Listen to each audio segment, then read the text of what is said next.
ئێمە وەکو پارلەمان وەکو لیژنەی دارایی ئەوەی کە مەسئولیەتی سەرشانی ئێمە بوو بەشێکیمان جێبەجێ کرد کەویش بریتێ لە دەرچوانی یاساکە. بەشی دومی کە لە سەرشانی ئێمە بریتێ لە چاودێریکردن. تەنفیز ئیشی ئێمە نیە، ئیشی حکوومەتە.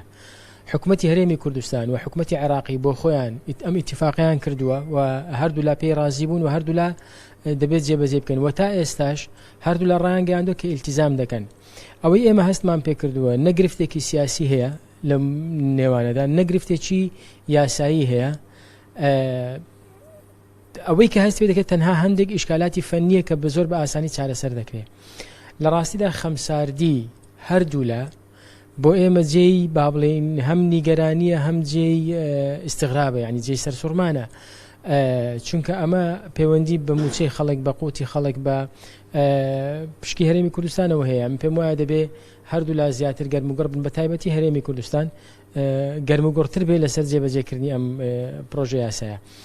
بەپێی تەسریحی بەرپرسانی ڕسمی حکوومەتی هەرێم تەسەوڕ دەکەن لەم یەک ڕۆژ ڕۆژە وەفدی هەرێم بێتەوە بەغدا بۆ تەواوکردنی ئەو لێکتێگەیشتنی کە بۆ جێبەجێکردنی مادەی 11 هەیە.